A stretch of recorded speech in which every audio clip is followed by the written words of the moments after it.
Durante muchos años mi padre me presentaba como su hija la bioquímica. Otras veces, cuando había un poco más de interés por saber en qué trabajaba y contaba que hacía investigación y coordinaba el curso de virología molecular, habitualmente las respuestas eran: «Ah, qué interesante, mirá qué buena».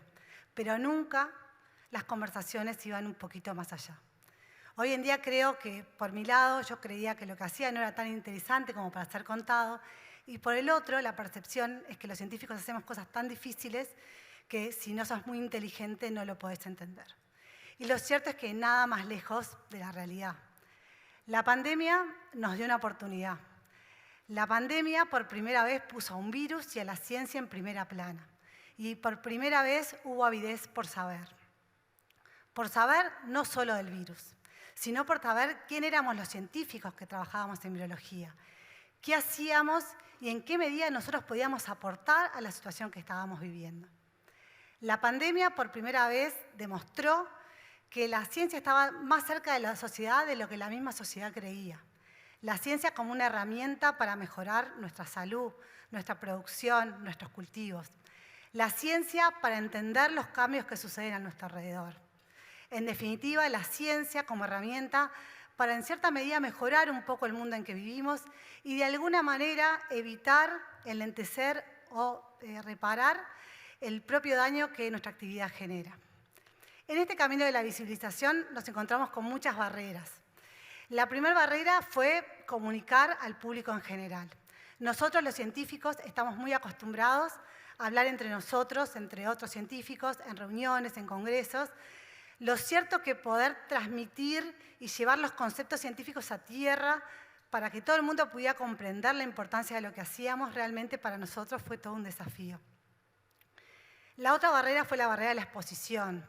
Esa exposición que genera mucho estrés, y voy a hablar por mí, a mí me generó muchísimo estrés y me sigue generando a pesar de que hoy me ven acaparada.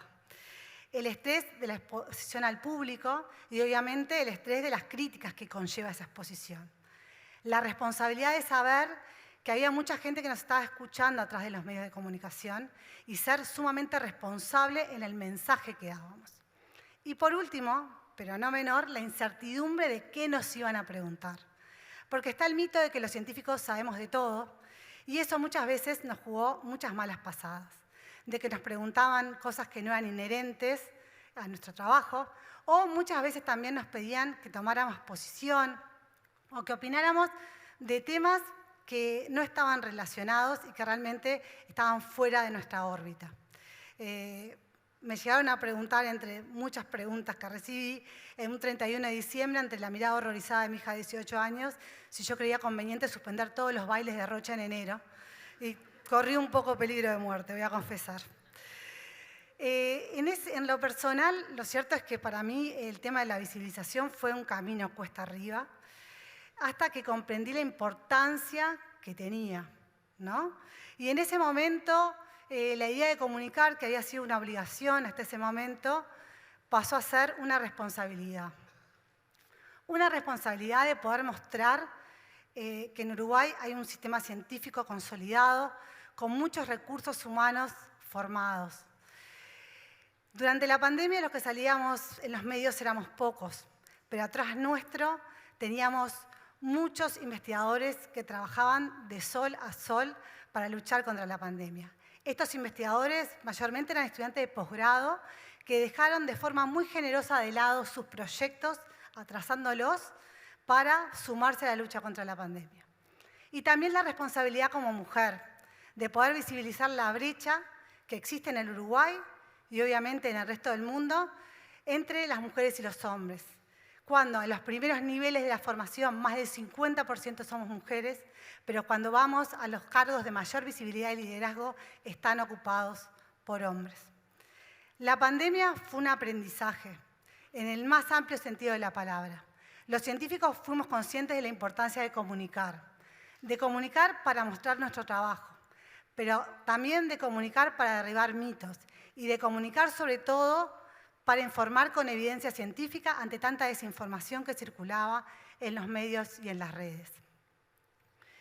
Entonces, es importante ahora que todos seamos conscientes que tenemos la responsabilidad de seguir comunicando, de no perder el interés que generó la ciencia en la gente y mantenerlo más allá de la pandemia.